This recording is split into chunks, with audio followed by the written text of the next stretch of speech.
Amén, amén, amén. Inclinen su rostro ahí donde se encuentran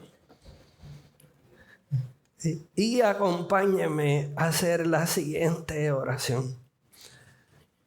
Espíritu Santo, construye tu reino en nuestros corazones y que ese reino se manifieste en nuestra dependencia de tu provisión, en nuestra manera de vivir y en el mundo que nos rodea. Todo para la gloria y la honra de tu nombre. Amén. Pueden tomar asiento. Quiero darle la bienvenida a Iglesia Teópolis. Para aquellos que no me conocen, mi nombre es Eliud. Me dicen Sammy. Así que si escuchan Eliud, Sammy o Samito, están hablando de la misma persona. Nos encontramos en el tercer episodio de la serie Orando con Jesús. Y hasta ahora hemos estado aprendiendo acerca de la oración ferviente usando la porción bíblica de Mateo 6, de 9 al 13, que acabamos de leer. Y junto a esa porción bíblica estamos usando el siguiente pensamiento que nos ayuda a entender el tema, la narrativa de lo que son los episodios. Y es el siguiente pensamiento. Orar con Jesús no es una práctica para ser perfeccionada, sino un hambre de Dios que debe ser cultivada. Orar con Jesús diariamente es el puente que nos lleva de conocer acerca de Dios a conocer a Dios íntimamente. Y en el primer episodio de la serie vimos de cerca la visión teológica que Jesús nos ofrece al enseñarnos a orar en el Sermón del Monte. Y es esa visión teológica la que debe informar nuestras oraciones fervientes. Y es que Dios es nuestro Padre, que Dios es omnipresente, o sea que está en todo lugar, en todo momento, en toda situación. Y que es eternamente santo. Estas tres herramientas son el cimiento sobre el cual construimos nuestra manera de relacionarnos con Dios. Y en el segundo episodio, Miguel nos habló de la oración como ese momento donde se produce una transformación interna de nuestras intenciones para desear ver el reino de Dios y su voluntad cumplirse en nuestros corazones primero y en el mundo que nos rodea. Y él resume en este pensamiento lo que yo creo que fue de manera magistral el mensaje muy bueno, que si no lo has escuchado, baja la aplicación de Iglesia Teópolis porque está allí. Y el mensaje lo resumió de la siguiente manera.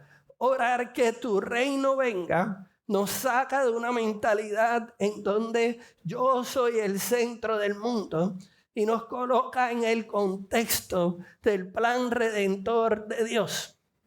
Nos invita a participar de su voluntad, que es buena, que es agradable y que es perfecta. Y en este tercer episodio estaremos hablando de los frutos de esa oración en nuestra vida. Porque Jesús no estaba tan interesado en la manera y en las cantidades de veces que oraban los fariseos. Él siempre tuvo un problema por la falta de fruto en su vida. Y eso es precisamente lo que encontramos en los versos del 11 al 13, que es donde nos vamos a estar concentrando. Quiero volver a leerlos para que vayamos entrando en ritmo. Verso 11. Danos hoy el alimento que necesitamos y perdónanos nuestros pecados, así como hemos perdonado a los que pecan contra nosotros. No permitas que cedamos ante la tentación, sino que rescátanos del maligno. Esa porción bíblica que acabamos de leer pertenece a lo que se conoce como el Sermón del Monte, y en los cuales Jesús expande en su enseñanza acerca de cómo orar. Pero en los versos del 11 al 13, Jesús lleva esa enseñanza de la oración desde un punto teológico y transformador hasta un punto más práctico. Verán, en estos versos Jesús pasa de enseñarnos a orar a enseñarnos cómo debemos vivir por esa manera de orar. Así que, en otras palabras, Jesús espera que nuestra manera de vivir sea impactada por nuestra manera de orar. De modo que la oración no es solamente un instrumento en donde nos comunicamos unilateralmente con Dios, sino que en ese momento en el que oramos, Jesús espera que hayan ciertas transformaciones internas en nuestra manera de desear y en nuestras intenciones. Así que me gustaría que anotes esto, lo siguiente, para aquellos que están tomando nota. Y es el siguiente pensamiento. La oración ferviente no solo cambia nuestras palabras o pensamientos, sino que transforma radicalmente cómo vivimos cada día. La oración es una herramienta de transformación del Espíritu Santo. Y profundizar en estos versos le dio una nueva dimensión a la comprensión acerca del reino de Dios. Y me explico. Porque el reino de Dios tiene varias dimensiones desde donde lo vemos cuando se habla del reino de Dios en la Biblia. Pero quisiera resaltar estas tres que son resaltadas en el Padre Nuestro, en la oración que Jesús nos enseña. La primera es la dimensión eterna del reino de Dios, que expresa la soberanía de Dios sobre el principio y el final de toda la creación.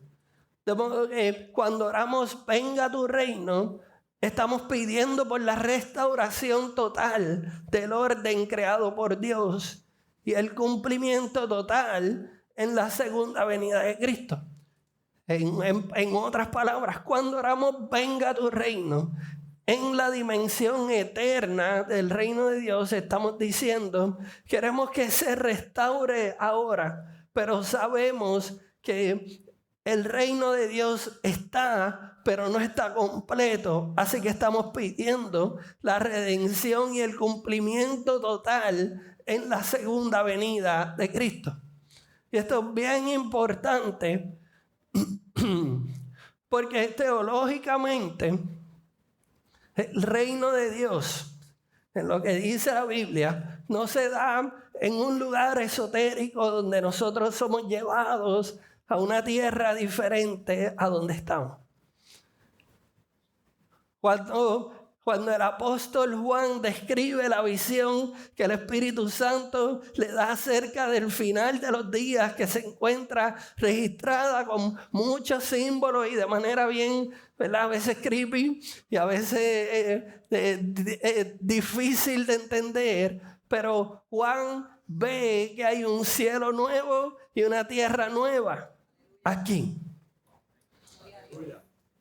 De modo que nosotros no oramos venga tu reino con un deseo escapista de las realidades que nos toca construir en este mundo, sino que estamos diciendo, Dios, que venga tu reino primeramente en mi corazón, porque queremos que transformes el mundo de este lado de la eternidad y cuando Jesús regrese, que se cumpla totalmente. Y eso es lo que dice la Biblia. Esa no es mi opinión. La segunda dimensión es la dimensión interna del reino de Dios, que expresa el reino de Dios como realidad espiritual en el corazón de los creyentes.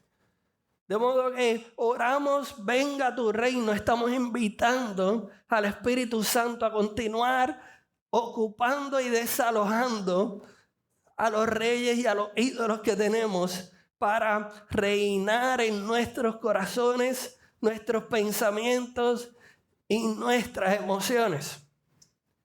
Así que cuando oramos, venga tu reino, estamos pidiendo por algo futuro, pero estamos pidiendo por una transformación hoy. Le estamos diciendo al Espíritu Santo, yo me salgo del trono de mi vida para hacer espacio para ti. Lo que nos lleva a la tercera manifestación del reino de Dios, según expresado y enseñado por Jesús, y es la manifestación externa del reino de Dios. Hay una dimensión eterna que está por cumplirse, hay una dimensión interna que se está dando mientras caminamos con Jesús, y hay una dimensión de manifestación externa del reino de Dios, que se refiere a las formas visibles y tangibles en que el gobierno de Dios se hace evidente en el mundo físico. No estamos hablando de algo filosófico, estamos hablando de algo tangible. Así que cuando oramos, venga tu reino, pedimos señales concretas de la presencia y de la actividad del reino de Dios en nuestra vida cotidiana. Y quizás alguien puede pensar, pero pastor, en el mundo existen millones de cosas en las que el reino de Dios se debe manifestar de manera concreta. Para empezar, en las elecciones en Puerto Rico. ¿Por qué el reino de Dios no se manifiesta concretamente ahí? Entonces, ¿por dónde comenzamos? Y Jesús contesta esa pregunta en los versos del 11 al 13. Cada una de esas 13 herramientas representan 3 áreas en las que Jesús espera que el reino de los cielos, que el reino de Dios se manifieste. Y al mismo tiempo representan 3 áreas de inmadurez espiritual de nosotros. 3 áreas en donde Jesús espera, nos enseña a orar, pidiendo que el reino de Dios se manifieste en 1, 2 y 3. Y en esas mismas 3 áreas, al mismo tiempo, sufrimos de inmadurez espiritual grave. Sufrimos, yo también incluido. Así que anotemos estas 3 herramientas como si fuese lo más importante que tienes de misión en lo que queda de año. Todos los años nos proponemos a tener resoluciones de año nuevo. Estas son las 3 resoluciones de vida nueva que Jesús nos enseña cuando dicen oren de la siguiente manera. 1, herramienta 1, nuestra dependencia diaria de la provisión de Dios. Y eso se encuentra en el verso 11. Danos hoy el alimento que necesitamos. Y en ese verso Jesús habla directamente a la preocupación compartida por la mayoría de las personas que vivían en el siglo I. Era la fuente de alimento. La mayoría de la población en esa época de la historia humana vivían día a día. Nosotros no estamos muy lejos, vivimos también día a día. En ese tiempo, la hambruna y la escasez eran una realidad frecuente para muchos.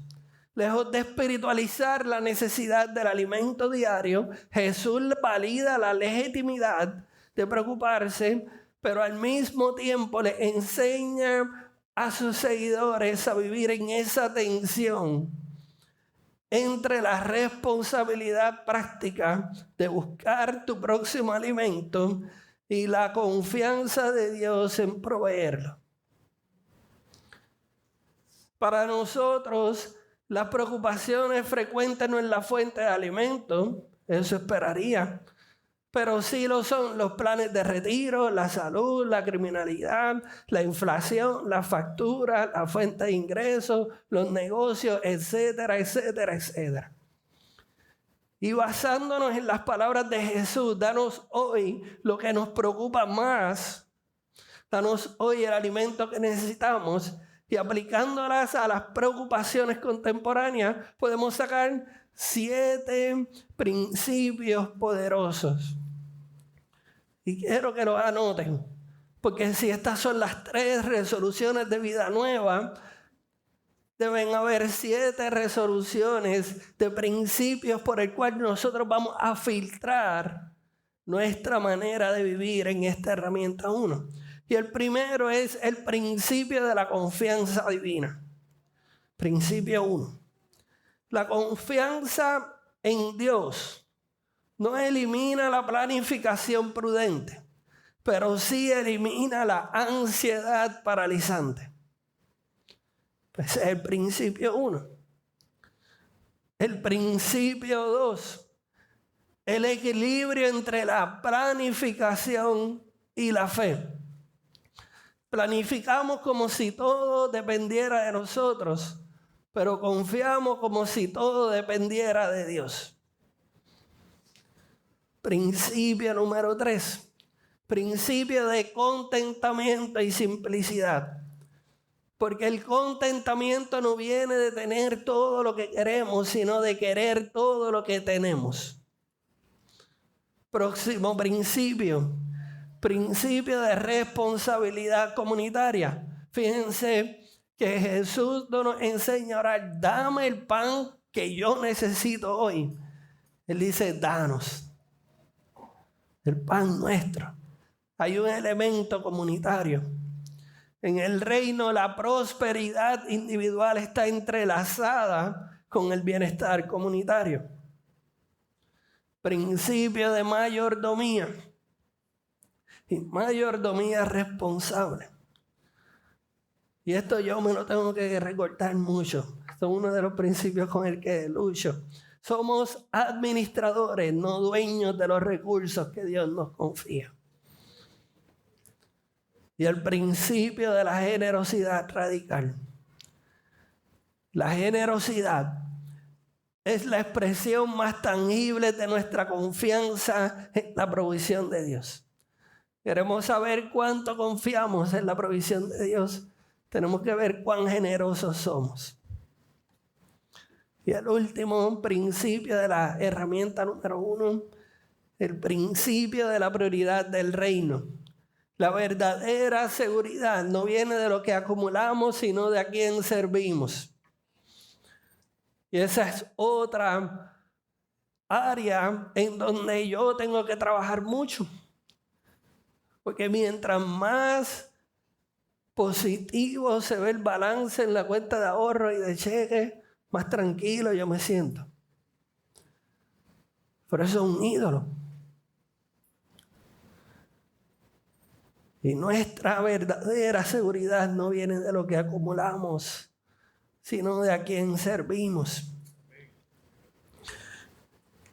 Mis hermanos, orar por la venida del reino no es solamente pedir un futuro distante, sino invitar a Dios a transformar nuestra relación con nuestras necesidades materiales aquí y ahora. Viviendo como ciudadanos del reino de Dios en el mundo presente. De hecho, nuestra actitud ante los recursos revela si confiamos en el reino eterno de Dios, o escuchen bien, o si estamos construyendo nuestro propio reino temporal. Y quisiera estacionarme en ese reino temporal. No existe nada malo con nosotros construir reinos de este lado de la eternidad. Porque Dios le dio la capacidad a Adán y a Eva de construir y de ser mayordomos, de ser los dueños de la creación. Así que hay una expectativa. Dios nos dio ideas, Dios nos dio pasiones, talentos, sueños, expectativas. de crear nuestros propios pequeños reinos desde este lado de la eternidad. El problema es que esas temporadas de mi vida en las que he vivido bajo la dictadura del dinero han sido reveladoras y a menudo muy dolorosas. He aprendido de que el dominio del dinero trae inquietud. Es como un requisito. Estas épocas han estado marcadas por una constante prisa, una ansiedad abrumadora y preocupaciones interminables. El dinero como amo es insaciable, es insatisfecho. El dominio del dinero también tiene la capacidad de hacerte perder de vista las verdaderas prioridades. Y en mi afán, cuando he servido al amo del dinero, este amo implacable, me he perdido de los momentos más valiosos con las personas que realmente importan.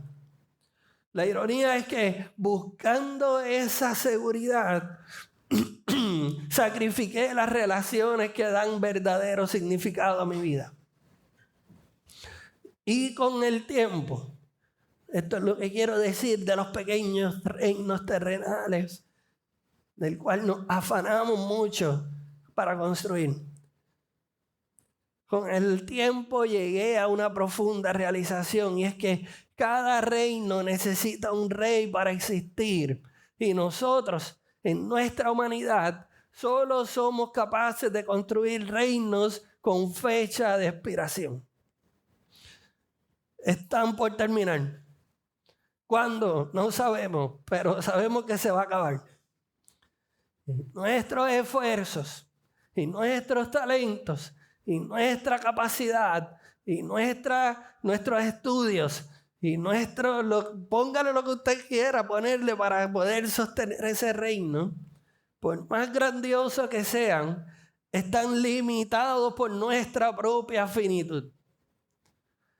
Dios, en cambio, es un rey eterno capaz de sostener su reino por la eternidad. Y mi participación en ese reino de Dios no es necesaria. Dios no necesita que yo participe de su reino para que se sostenga, pero sí la desea. Dios desea que tú y yo participemos del reino de Dios. De modo que la verdadera libertad comenzó cuando hice las paces con una simple verdad. Todo lo que construimos dependiendo únicamente de nosotros mismos es incapaz de sostenerse eternamente. Hagan la paz con esa. Dios les bendiga, nos podemos ir. Todo lo que construimos que es dependiente de nosotros va a perecer.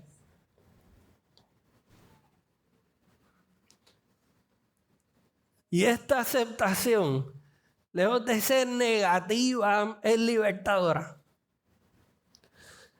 Porque me sirve de recordatorio de que todo lo que construyo dependiendo de mi gobernanza tiene fecha de expiración. De modo que no importa cuánto tiempo, esfuerzo y dinero le dedique, algún día va a terminar. Y a eso es lo que Jesús se refiere a decir que venga tu reino en nuestras necesidades materiales. Es a no vivir como esta generación. De hecho, Jesús dice, de eso se preocupan los paganos. No los ateos, los paganos. Se preocupan por lo que van a comer, lo que van a vestir, de dónde viene su preocupación y su provisión. Y él les decía a sus discípulos, no oren por eso. Por eso oran los paganos. Me pregunto si los domingos alrededor del mundo es la reunión de paganos más grande, que oran por cosas materiales. Oramos. Hoy soy testigo de cómo esa verdad poderosa ha transformado mis intenciones de la ansiedad por el futuro y la confianza de dónde va a venir mi provisión, a confiar diariamente de mi Padre. Y eso me permite reconocer, como estoy esperando que Dios me provea todos los días, estoy listo para reconocer su mano en cada aspecto de mi vida. No lo ignoro. Y por lo tanto, uso sus provisiones con generosidad, buscando honrar a mi Padre. Mis oraciones pasaron de ser peticiones de cosas materiales a pedir por el contentamiento en toda circunstancia. Son oraciones peligrosas. Buscando aprovechar todas las oportunidades donde puedo ser generoso y al mismo tiempo ocupándome de ser un buen mayordomo de los recursos que Dios me ha puesto a mi alcance. Sin embargo, es bien importante reconocer que esa transformación de nuestras intenciones y su expresión externa no es un evento, es un proceso. ¿A qué me refiero? No es algo por lo que levantamos las manos, oran por nosotros y se quitó esa preocupación de nuestra vida. Es un proceso en el que aprendemos a confiar de nuestro Padre. Y en nuestra inmadurez espiritual en esa área se expresa por lo general por ansiedad constante. Y si quieren saber a qué Jesús se refería con eso, lean Mateo 6 del 19 al 34. Una acumulación egoísta y preocupaciones excesivas. Y una vez comenzamos a practicar oraciones que nos lleven a rendir esa área de nuestra vida ante el reino de Dios, comenzamos a alternar entre unas veces confiamos y otras veces preocupamos. Y eso es normal. Eso quiere decir que estás caminando en la dirección correcta.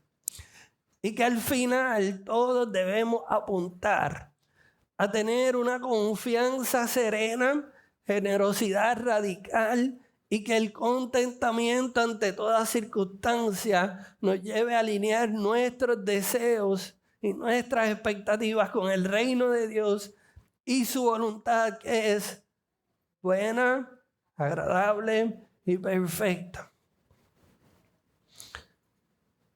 Quiero cerrar esta herramienta número 1 con este pensamiento. La oración ferviente es el puente que conecta nuestros deseos y corazones inquietos con el reino de Dios. Orar con Jesús es encontrar nuestro verdadero hogar en el corazón del Padre. Es sabernos tan eternamente amados que podemos confiar que nuestro bienestar y nuestras necesidades le importan a mi Padre y que Él está más que capacitado. Él tiene los recursos sobreabundantes para satisfacerlo. Orar el reino de Dios es buscar primeramente su reino y su justicia, entendiendo que todas las necesidades son cubiertas. La herramienta 1 es nuestra dependencia diaria de la provisión de Dios. Y la herramienta 2, muy dolorosamente, es el perdón y resolución de conflictos. Mateo 6:12. Y perdónanos nuestros pecados, así como hemos perdonado a los que pecan contra nosotros. Esta segunda área de inmadurez espiritual que enseña Jesús es una de esas partes de la Biblia que me gustaría que no existieran. Porque para nosotros los cristianos, o los que no se consideran cristianos, esto es una obligación. Esto no es una sugerencia. O por lo menos yo le hubiese dicho a Jesús, déjalo en la parte de perdona nuestros pecados y déjalo ahí. Sin embargo, Jesús quería enfatizar que el perdón que recibimos y otorgamos es la expresión visible del reino de Dios en nuestras relaciones humanas. Al orar que venga tu reino, en el contexto de la resolución de conflictos y el perdón de quienes pecan, intencional o no intencionalmente contra nosotros, podemos extraer 7 principios también. Primer principio, la prioridad del reino. Ahora van a saber por qué les dije que yo prefería que esto no estuviera ahí escrito. En el reino de Dios, la reconciliación tiene prioridad sobre tener la razón. En el reino de Dios, la reconciliación es prioridad sobre tener la razón. Yo no creo que tengo que abundar mucho en eso. El principio de la iniciativa divina. Así como Dios nos buscó primero, somos llamados a ser iniciadores de paz en nuestros conflictos. Principio de la verdad y amor. Y esto es bien importante a la hora de resolver conflictos en el reino. La verdad se habla en amor y el amor se expresa en verdad. Principio de la comunidad restaurada. La reconciliación en el reino de Dios no solo nos restaura como individuos, perdona nuestros pecados, sino que fortalece a toda la comunidad de la misma manera que nosotros perdonamos quienes pecan en contra de nosotros. Hay un principio de justicia restauradora. La justicia del reino busca restaurar, no solo retribuir, que es a donde estamos perfectamente alambrados para llegar. Hay que retribuir. Principio del perdón continuo. En el reino, el perdón no es un acto único, sino un estilo de vida. ¿Cuántas veces tienes que perdonar? Todas las que sean necesarias. ¿Y por qué lo hacemos? Porque hay una esperanza futura. Trabajamos por la reconciliación hoy, anticipando la armonía perfecta del reino venidero. Perdonamos hoy porque queremos que el reino de Dios nos muestre cuán perfecto y cuán armonioso puede ser la vida. Y estos principios nos desafían a vivir como ciudadanos del reino en medio de nuestros conflictos y nuestras relaciones. Nos llaman a la búsqueda del diálogo, por más incómodo que sea. Procurar la solución de conflictos y al perdón que refleja la naturaleza misma de Dios. Cada acto de perdón y cada esfuerzo por la reconciliación es una manifestación igual de tangible del reino de Dios. Y tengo que confesarle que esta es una de las áreas que más difícil se me ha hecho madurar en este año. Los conflictos, aunque incómodos y amargos, son una oportunidad perfecta para experimentar y extender el perdón que hemos recibido de parte de Dios. Y orar de esta manera me ha hecho consciente de que Dios está presente aún en medio de los conflictos. Y busco su santidad en la manera en la que me conduzco y manejo mis relaciones. Ahora bien, es importante saber que pedir que esto de corazón, en realidad con puro convencimiento, cuando te traicionan, te ofenden y murmuran contra ti diciendo toda clase de mentiras, es algo muy difícil de practicar. Sin embargo, al orar, venga tu reino en nuestros corazones, cuando estamos en medio de conflicto y cuando tenemos que perdonar a otros, escuchen esto bien, es la única manera en la que hacemos la transición de justificarnos por todo lo que pasa a reconciliarnos con quien está en guerra con nosotros. De modo que vivir estancados en el rencor y en los conflictos sin resolver solo produce amargura. De hecho, con el tiempo he aprendido a prestarle atención a mis respuestas y mis reacciones de amargura porque muchas veces me demuestran esa área en mi vida en donde no vivo para el reino de Dios, sino que vivo para mi propio castillo. Por eso les exhorto a tener esas conversaciones incómodas, buscando glorificar a nuestro Padre que es eternamente santo. Y verán cómo practicar el perdón activo produce relaciones restauradas, vidas caracterizadas por la gracia en lugar de la amargura. Y al final son vidas que sirven como un testimonio poderoso de que el reino de Dios es tangible y es real. Y hay que reconocer también que eso no es un evento, eso es un proceso. Y que solamente vamos a crecer en esa área mientras más conflictos tengamos. Pero hay que empezar. Nuestra inmadurez en el área de la resolución de conflictos, por lo general, se expresa con la búsqueda de venganza y guardando rencor.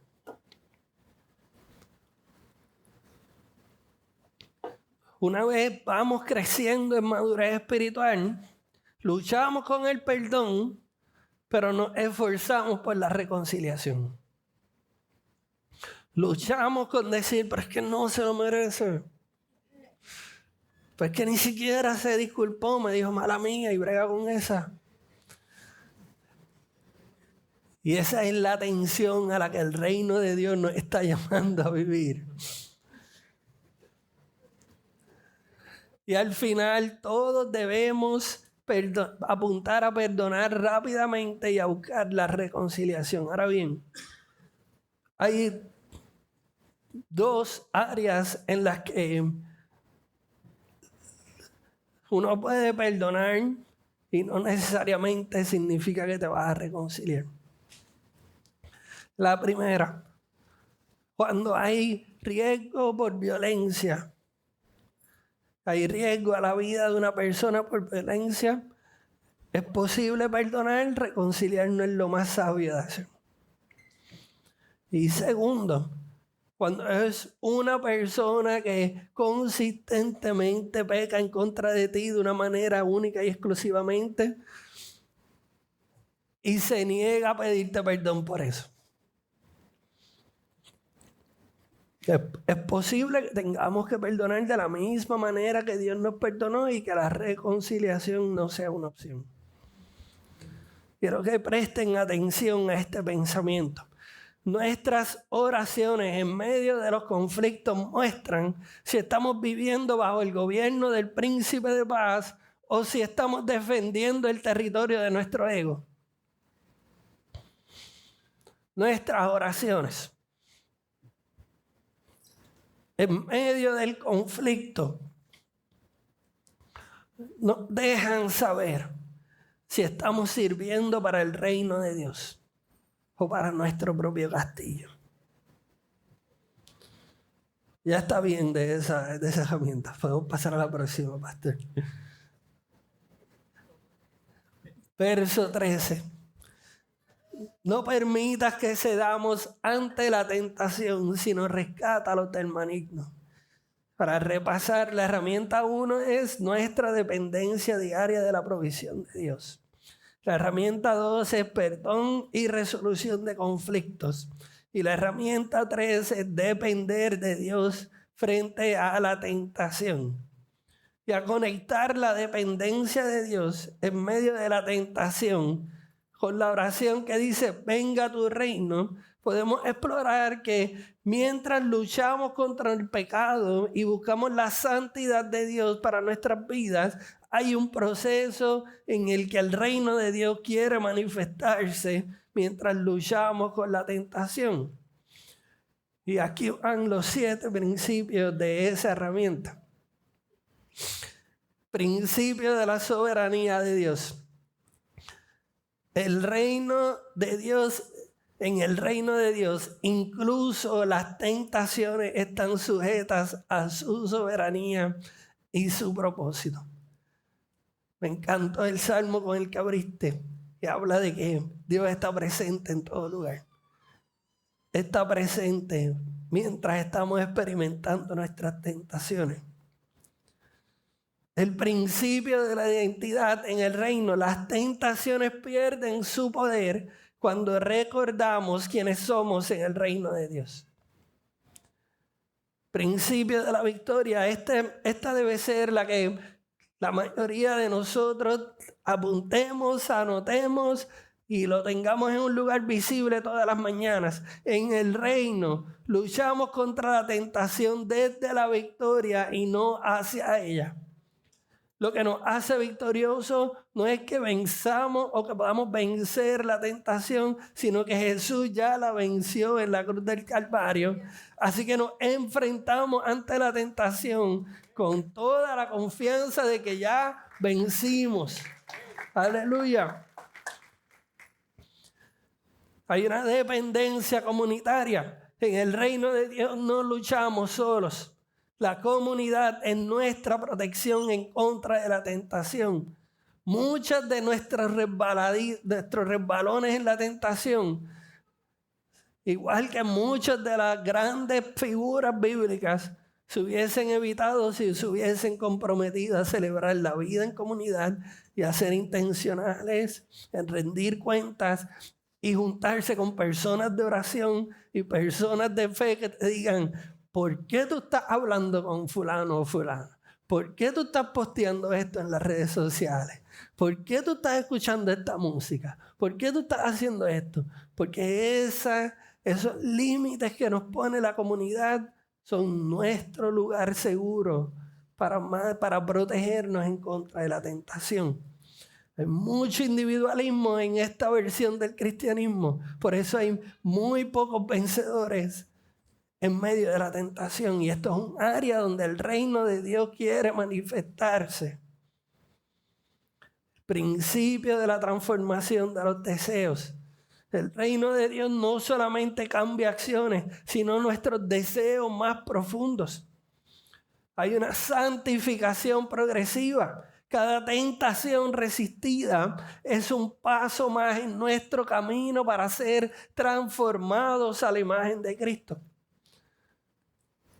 Y por último, el testimonio del reino. Nuestra dependencia de Dios en la tentación es un testimonio vivo del poder transformador del reino. Cuando oramos, venga tu reino, nos damos cuenta que la victoria sobre la tentación no es solo un asunto de fuerza y voluntad personal, sino de vivir en la realidad del gobierno de Dios en nuestras vidas, es depender de eso. Orar que venga tu reino en los momentos de tentación es invitar al poder y la realidad del gobierno de Dios a entrar en nuestras luchas más íntimas, transformando cada batalla en una oportunidad para manifestar y expresar la victoria de Cristo en nuestras vidas. Con el tiempo he visto como mis oraciones cambian de desear desesperadamente que Dios quite los anhelos pecaminosos de nuestro corazón, a enseñar, a pedir por el discernimiento y el dominio propio que viene por el Espíritu Santo. Y fue ahí donde vi que los mandamientos y los límites que Dios expresa en sus palabras son realmente una expresión de su amor eterno por nosotros. Orar junto a Jesús en medio de la tentación me ha llevado de confiar en mis propias fuerzas a la dependencia del Espíritu Santo para poder vencer. Y si hay alguien aquí que se encuentra sintiendo la vergüenza y la culpa que viene por el pecado, quiero animarle con lo siguiente: orar con Jesús es el lugar donde el Espíritu Santo transforma tu corazón con el discernimiento y dominio propio que te llevarán a la victoria sobre los pecados con los que luchas consistentemente. Lo he visto una y otra vez en mi vida, lo he visto una y otra vez en personas que se han dispuesto a que el reino de Dios entre en esa área de su vida. Por lo general es la etapa de inmadurez. Expresamos inmadurez espiritual en vencer las tentaciones cuando cedemos fácilmente y culpamos a otros por nuestras decisiones pecaminosas. Y mientras vamos madurando, vencemos unas veces y otras veces caemos ante la tentación. Y al final, todos debemos apuntar a tener el discernimiento y el dominio propio de poder identificar la tentación a tiempo y depender de Dios para vencerla. Hay muchas herramientas prácticas que podemos hacer para evitar esos triggers que nos llevan al pecado. Pero al final, la mejor herramienta es el discernimiento del Espíritu. Anota esto. Nuestras oraciones y respuestas a la tentación revelan si estamos viviendo para la gloria de Dios o para la gratificación de nuestros propios deseos. Por algo Jesús invitaba a sus seguidores a morir, a negarse a ellos mismos y a seguirlo. A lo largo de este episodio hemos visto y hemos explorado cómo orar venga tu reino debe manifestarse en nuestra confianza en la provisión de Dios, en la resolución de conflictos y en nuestra lucha contra la tentación. Y ahora quiero hablar directamente para aquellos que luchamos con confiar en la provisión de Dios. Recuerden que el mismo Dios que viste los lirios del campo y alimenta las aves del cielo, cuida de ustedes con amor infinitamente mayor.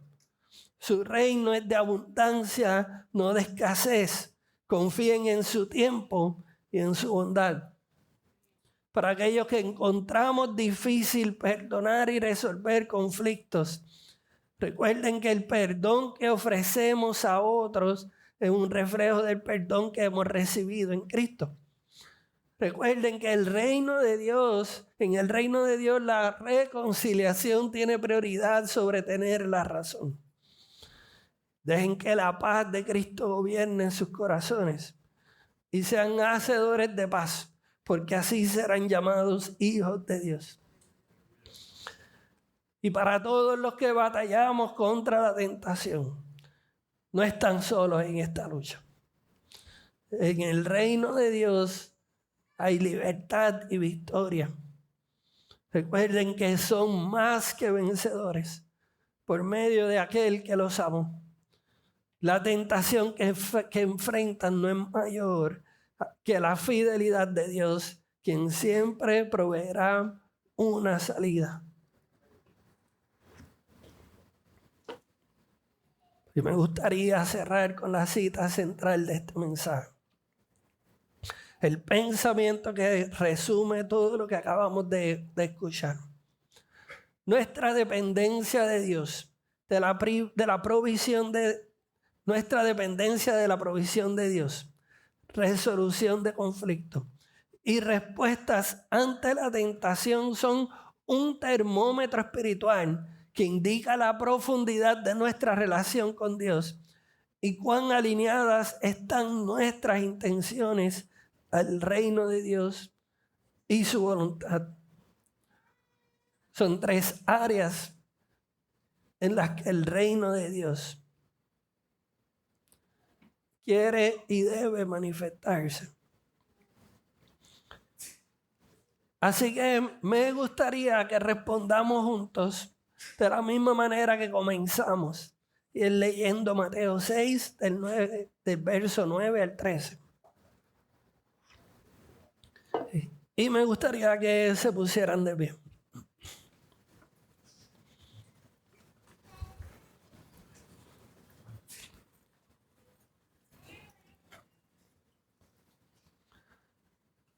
Padre nuestro que estás en el cielo, que sea siempre santo tu nombre.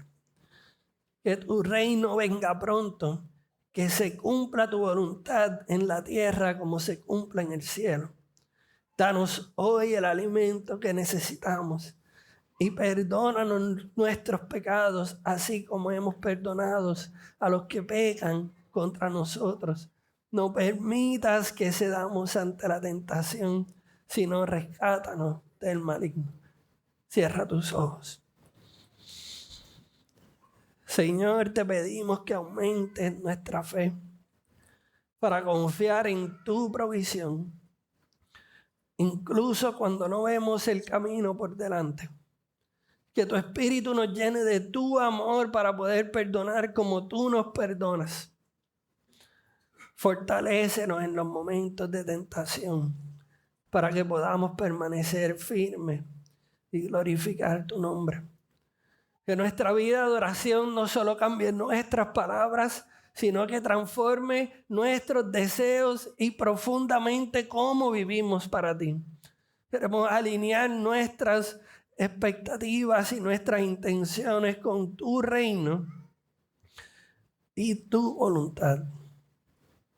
Que otros vean en nosotros un anticipo de tu reino venidero y sean atraídos a ti. En el nombre de Jesús, nuestro Rey. Amén y amén.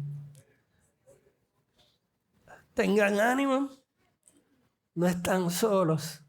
Que la gracia de Dios los acompañe y que el reino de Dios se manifieste en sus vidas, en cada una de esas áreas.